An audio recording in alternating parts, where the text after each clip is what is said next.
We did. Yeah. I'm really bad at history, though, so please do like this, Kevin. Maybe I can give you a I have quick all the synopsis. facts written down here in a piece of paper, but I don't want to go stealing your thunder.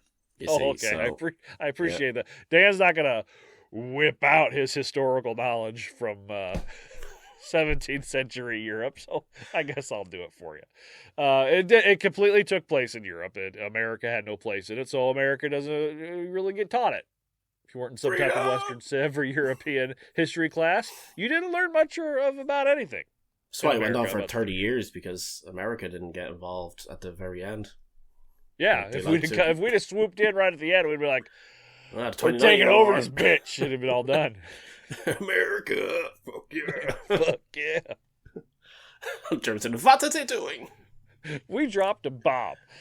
So now it's time for the history portion of the podcast. Just a real quick Cliff Notes version. So if anybody out there wants a podcast on the 30 Years' War, if they want me to go into like a diatribe of the 30 Years' War, and I can do all the research and everything, and I could put out a whole episode on Patreon or something all about the 30 Years' War. But for now, I'm just going to give you a real bare bones, because like most wars, Britain it was were complicated.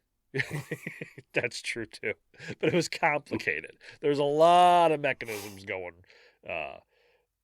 forth with obviously, religion, territories, dynasties, people just want to get to the fight, politics.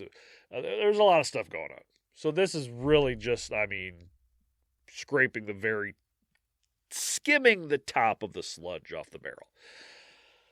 So let's go back to May 23rd, 1618 in Prague, which was then the capital of Bohemia and part of the Holy Roman Empire.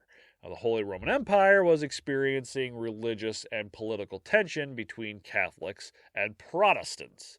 Bohemia, in particular, had a significant Protestant population, but was ruled by Catholic Habsburgs, specifically Ferdinand II.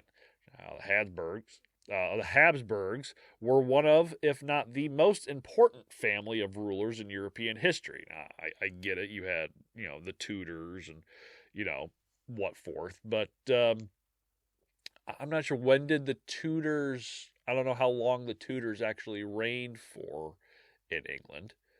I'm not positive now myself. I know they were standing on our throats at the time. What's that you say? England were doing that for an awful long time? Yes, they were. So I'm just looking at this shit on Wiki so I can try and throw you some shit if possible. That's fine. But I can't seem to... It's mainly blue. The 30-Year War thing on Wikipedia is mainly blue because there's so many subreddit linky shit things off them. You literally go about 3 or 4 words and then there's a new thing you can click on. Sure. So, anyway. Well, starting with Rudolph I in 1273 and ending with Charles I, even though he was like the 6th or 7th, in 1918. Their empire consisted of Austria, Hungary, Bohemia, Spain, and Germany. Yes, that is someone from the Habsburgs being in charge of something in Europe for almost 700 years. It's a long tenure. Yeah. The family line finally died out with Charles. You would have figured that the incest and inbred would have gotten to them by then, but I guess not. It's sitting around with fucking 3 arms. Shit with fucking teeth out like this. If you ever want to see a great representation of an inbred monarchy, go watch. It was a show. They never made a second season, which pisses me off because I absolutely loved it. It was a show with Tom Hardy called Taboo. Oh, we just watched that, yeah. Did you? They're making another season. Are they? Yeah. They announced they're making it. I think it's coming out next year. But the king in that is a about as spot on as just an inbred, disgusting an egg-shaped piece of shit that you can see. Just constantly got like sores on his mouth and food on. It's like you just feel gross looking at him. Yeah, and he has I know he's based on it's meant to be a Gorilla King that actually did have that like muscular dystrophy thing or whatever fuck it is that's going on. Yeah, as well. But yeah, Taboo was fucking awesome. Great show. Now, in response to increasing religious persecution and restrictions on Protestant rights, Protestant nobles in Bohemia rebelled against their Catholic rulers. They had a meeting at Prague Castle to discuss their grievances. Now, during this meeting, tensions escalated, and two Catholic officials, Jaroslav Borzida of Martinitz and Wilhelm Slavata, along with their secretary, Philip Fabricius, were accused of violating Protestant rights. The nobles, led by Count Thurn. When I read that... Count Thurn sounds like a Star Wars character. No, I read the whole reason I have the Hobbit background today. When I read Count Thurn, I said, Count Thurn, son of Thorin. Oh, yeah, that's good. Yeah. Wielder of the Arkenstone, king under the mountain. That's all I can think of. And I kept repeating it over and over. My wife's like, what are you doing? Like, I thought you sound like a badass Sith guy. Count Thurn. Ooh. Yeah, like he's going to have 4 arms and be half android or something. Yeah, General Kenobi. Just so you know, the Tudor period occurred between 1485 and 1603. Basically ended with the... ended with Elizabeth I's end of her life. So not even close to as long as the Habsburgs. Ooh. Yep. Yeah. So why don't we learn about them in school? Oh, why do we learn that the mitochondria? Do you learn about Native Americans in school? We learned how us mighty Europeans came across the sea and pushed them off into reservations. That's what we learned about Native Americans really in school. The education system is not great. It's led by a propaganda machine that goes back a couple hundred years. Now, anyway, the nobles, led by Count Thurn, confronted the officials and demanded their resignation. When the officials refused to step down, they were thrown out of a window of Prague Castle. Nice.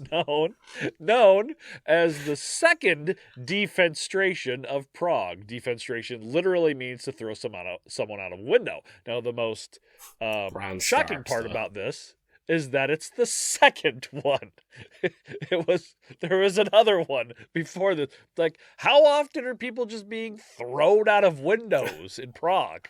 Because it's not the second defenestration of Europe or the second defenestration of the Holy Roman Empire. It's specifically the second defenestration of Prague. Nice. Like, that again. First one happened. You have a window there specifically for people to be fucking thrown out of. What's that? That's the old defenestration window. Defenestration window. It's etched into the stone above it. Ye mighty defenestration. Yeah.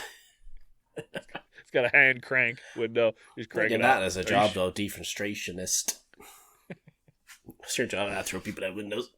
Now, the first defenestration actually happened a couple hundred years before that, July 30th, 1419. So it wasn't something that just happened all the time, but so I'm sure people were thrown out of windows plenty. It just wasn't a big enough deal to give it a name. Yeah. So. Now, miraculously, ye old fucked out of window. So it is. So we got to come up with something catchier than that. Do you want defenestrated? I will defenestrate you right now. Don't you think I won't? Yeah.